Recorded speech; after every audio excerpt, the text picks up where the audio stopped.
In this video, I'm going to break down the secrets of Ted Carr and I becoming super big in the school space and how there's a big difference between long-term success in the coaching space and short-term success. In fact, I'm going to define it as the builders versus the climbers in this video. So if you're somebody who wants to be in a coaching space, whether that's health coach, fitness coach, wealth coach, and you want to stay there for a long term, this is the video for you. And you want to stay there and you want to do it honorably and you want to do it virtuously. You want to do it nobly and with wisdom.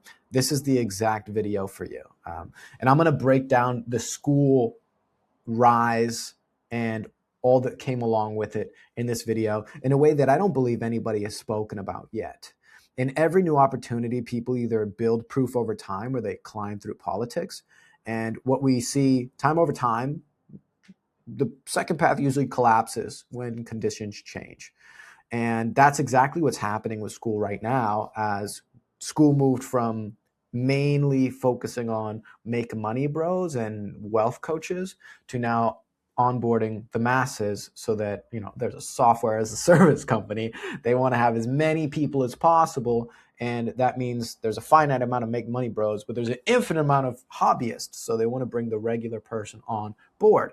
And as that changes, we see some people fall off. So there are two types of entrepreneurs, just for this conversation, just to keep it simple. There's the political climber, and now these people are going to position themselves strategically, and they're going to play the status game, and they're going to borrow credibility, and they might climb the ladder faster than their actual ability warrants, which might look like success or intelligence or something that they know what they're doing, but it can quickly be deceptive.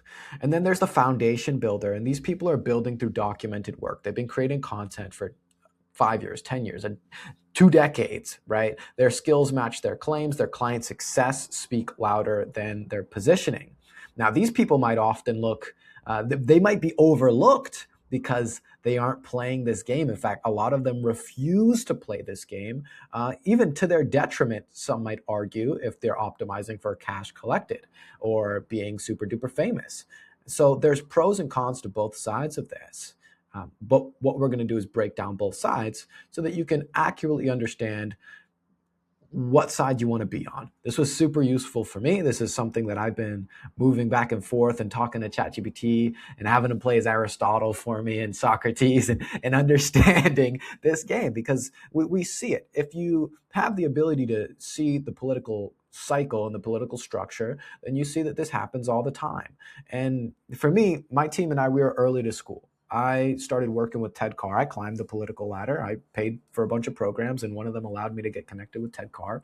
And he was incredible, and his morals were very similar to myself. And what he stood for is very similar to myself. And his work ethic was very similar to myself, except he's 7 years older than me. And I realized, man, if I could just continue doing what he's telling me to do, I can get into the position of him. I can be so much better by finding somebody who's already in the position that I want to be in and using the skills and learning from their mistakes and their lessons to get there much faster. So Ted and I were very early to school. Being early gave us a ton of leverage. It gave us access. Ted was in consulting.com, which is Sam Oven's high ticket coaching program, before he stopped doing that, which was doing $1 million a month, and launched School. He went from high ticket consulting into software as a service. And so we got into an amazing position, and we cemented ourselves as the business go-to gurus. What was interesting is when we did that, we then got to go to all the school games. We got to see inside this political giant, this landscape.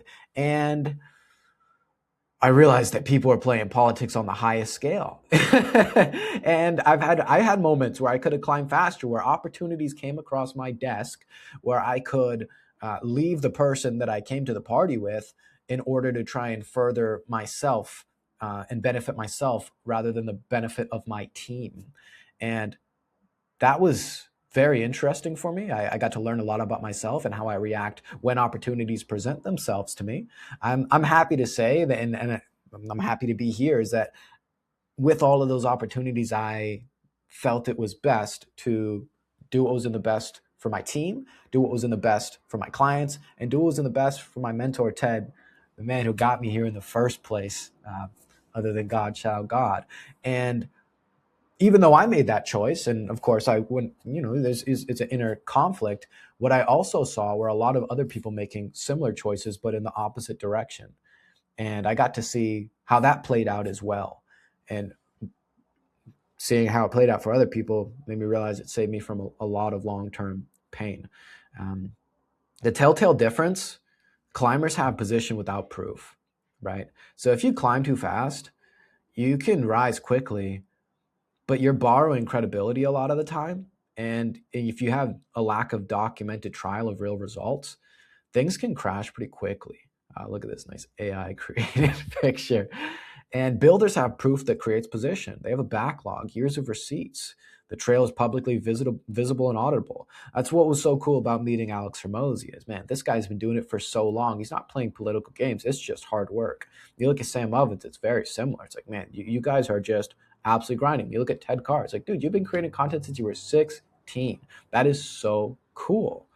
And that is really useful in the long term because it will not allow you to collapse, because climbers are collapsing because the trend shifts. Imagine if Ted really wasn't an absolute genius when it came to helping people scale their online business. Imagine if we didn't just get Daniel Coffey into $100,000 his first month after working with us for 8 months. Then when the trend shifted, we would be gone. It'd be over for us because the trend shifts away from business gurus on school. We would be gone.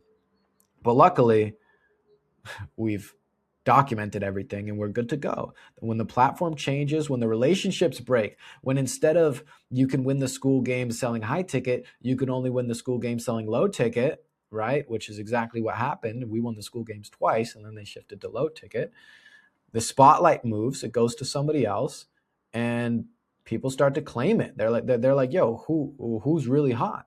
Who's really hot and who's not? And this is why builders survive. And this is how we survived. Is builders move slower. So golly, we take our time, but we're shock proof. We've got amazing success stories. We have amazing clients that are the best. We have a great social media presence on Instagram and on YouTube. We don't fall to zero. So when the spotlight left us, it was okay because we didn't have the spotlight before and we were okay. And when we had the spotlight, it was excellent and we leveraged it. And now if the spotlight goes to somebody else, that's okay because we just continue steadily building as opposed to going for a big pump and dump. So we just fall on foundation and our reputation. This is the right order framework, in my opinion. You create content, you have to document what's going on, what's working, what's not working.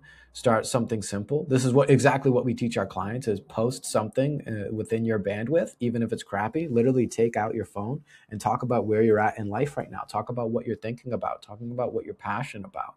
And then when you have a little bit more bandwidth, then take out your phone and find a thumbnail that's performing well on a niche or a content creator that you really enjoy. Find the title that's working really well. Find the hook that's working really well and just completely take it. Find a current event that's trending that is relevant to your niche and use that, hopping on trends. And as you find success with your social media, it's a positive feedback loop and you start creating more and more content and putting more and more time into this. A perfect person to look at, one of our clients is Sharfit Mama. She started literally just recording herself, zero editing. Then she started using the correct titles. She started getting more views. And then she started going even harder, doing a little bit of editing. She got 2.5 million views. She blew up. She has 166,000 subscribers now from 300 views at the very start. This exact process. And then conversations, values first. We don't force sales. We don't even sell anything on any of our social medias. We don't overclaim. We just have real conversations when people want anything, like we're giving away audiobooks and how we like to work out. And then we ask people if they want to create an ebook themselves, or we ask like, why do you want this audiobook knowledge? Are you looking to use it for your own business or something else? And we find people that are interested in what we are doing and interested in what we're offering, and they're looking for help. And then they kind of find out like, oh, you actually have a program? We don't broadcast anything. because we're slow building and we're not trying to leverage reputation to make tons of money. Instead, we're trying to document our life and our lifestyle and share it with people who are interested in asking. And those people that are interested in asking, we give value first, and then we give them an opportunity to jump on board, buy a program, and we focus on client success, the most important thing. We get results, we refine the delivery of the results, we improve the product, we create real transformation that speaks for itself. This is the most important thing.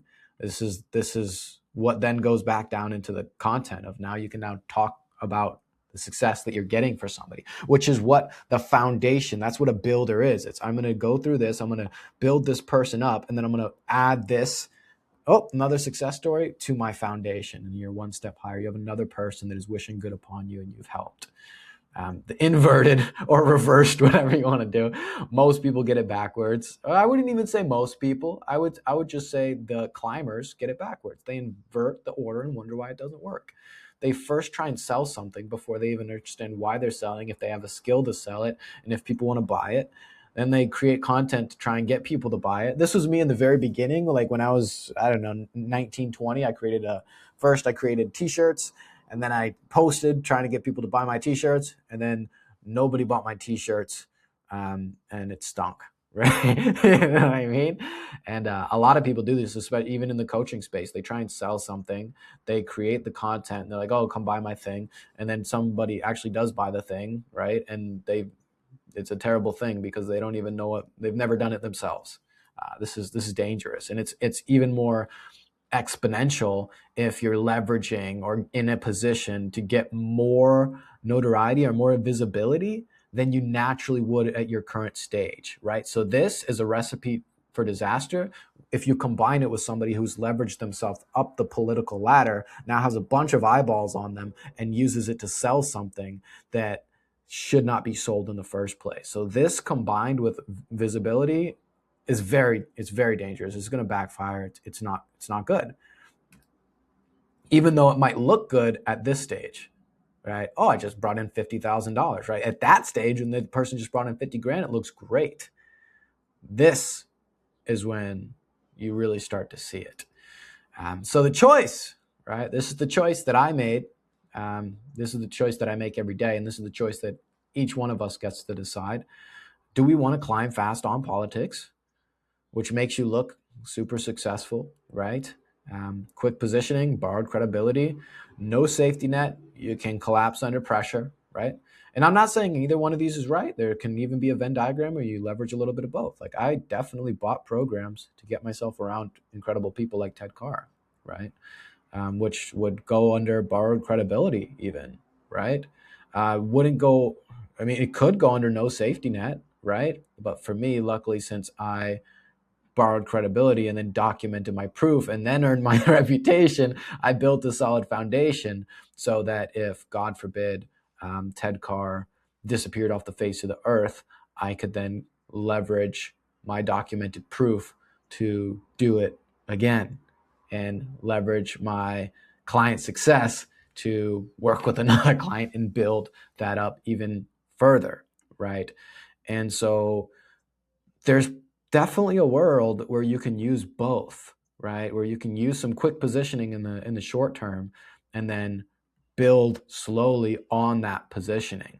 It's when we quick positioning, borrow the credibility, and completely push something that we should not be pushing is when you are going to collapse under pressure. So what I've enjoyed is building slow on that truth, documenting the proof, earning the reputation, building that solid foundation. This is going to allow you to be consistent with your business. And this is what we look for is once you get to a certain point of cash, you just want to see consistent cash flow, right? Once the climb gets kind of boring, you know what I mean? You can just have a business that returns on investment day over day, week over week, and you can focus on getting your clients results.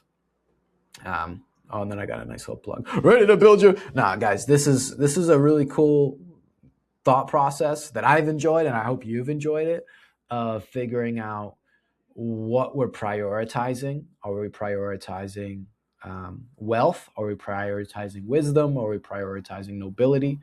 And reading some of the greats like Socrates and Aristotle have been very useful for me, and continuously correcting my trajectory to make sure that I'm optimizing for wisdom, because that's going to be the way to feel the most pleasure.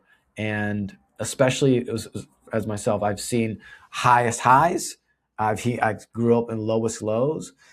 Being able to see that contrast, and the contrast of people, and the contrast of potentialities that we could walk down as human beings, it's super duper useful to weigh those options and then decide accordingly. And there's no right and there's no wrong, depending on who you are, right? But for me, what I've been focusing on is wisdom and understanding, and being a virtuous person, and doing what is considered right in the structural terms of philosophy, and right in the structural terms of the Bible and religion.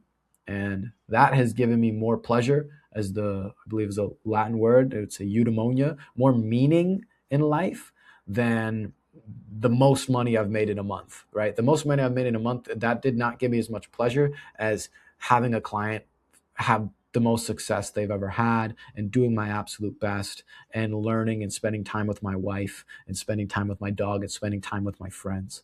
That is infinitely more fun.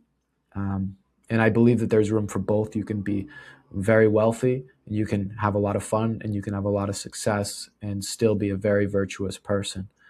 So yeah, cool little reframe, cool little insight to what I've been thinking about these last couple of days. Hope you enjoyed. Talk to y'all soon. Peace.